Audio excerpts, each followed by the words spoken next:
जय श्री राम व्यूवर्स।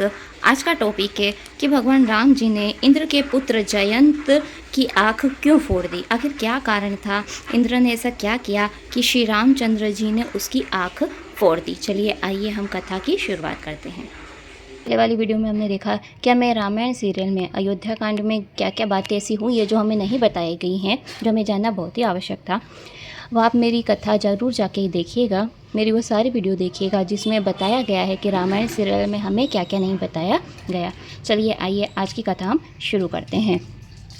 धर्म रूपी वृक्ष के मूल, विवेक रूपी समुद्र को आनंद देने वाले पूर्ण चंद्र, वैराग्य रूपी कमल के लिए सूर्य, निश्चय ही पाप रूपी अंधकार को मिटाने वाले मोह रूपी मेघों के समूहों को छिन्न भिन्न करने में आकाश से उत्पन्न वायु रूप ब्रह्म मूर्ति, कलंक नाशक राजा श्री रामचंद्र जी के प्रिय श्री शंकर जी की मैं वंदना करती हूँ। अरण्यकांड शुरू होने से पहले, कौन सा भी अध्याय शुरू होने से पहले यहाँ शिव जी की, राम जी की स्तुति की जाती है। वहाँ स्तुति यह लिखी हुई है। जो आनंद रूप जल युक्त मेघों के समान सुंदर शरीर वाले हैं, पीताम्बर धारण किए हुए, हाथों में धनुष बाण, कमर में तरकश शोभायमान है, नील कमल के समान विशाल नेत्र है, सिर पर जटाजू सुशोभित है, सीता जी लक्ष्मण जी सहित मार्ग में जाते हुए परम आनंद देने वाले श्री रामचंद्र जी का मैं भजन करती हूँ।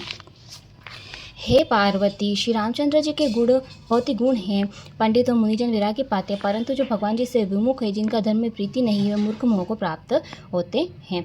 यहाँ शिव जी कहते हैं कि रामचंद्र जी के चरित्र जो है बहुत ही सोच विचार वाले हैं। जिन्होंने राम जी में प्रीति की है वह इनको जान पाता है, और जिनको धर्म में प्रीति नहीं है, ज्ञान नहीं है, वह तो कुछ और ही बातें समझ बैठता है।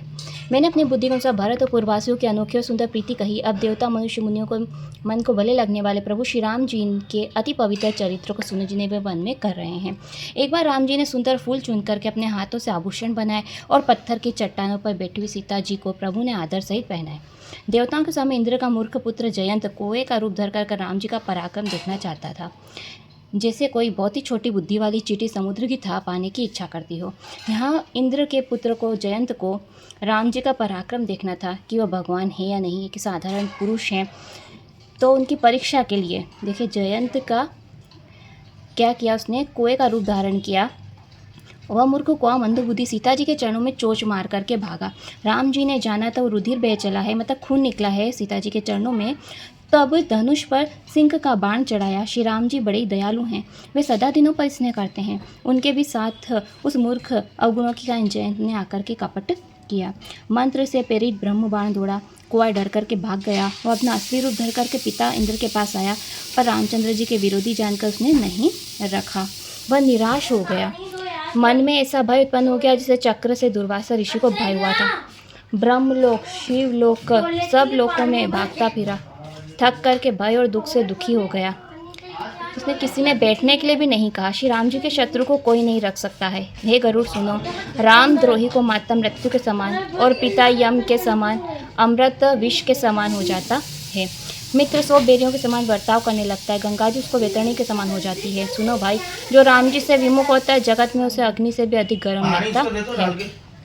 नारद जी ने जयंत को व्याकुल देखा, उसे दया आ गई, क्योंकि संतों का चित्त बड़ा ही कोमल होता है। उन्होंने उसे तुरंत राम जी के पास भेज दिया। उसने आकर के पुकार कर कहा कि हे शरणागत के हितकारी, मेरी रक्षा कीजिए।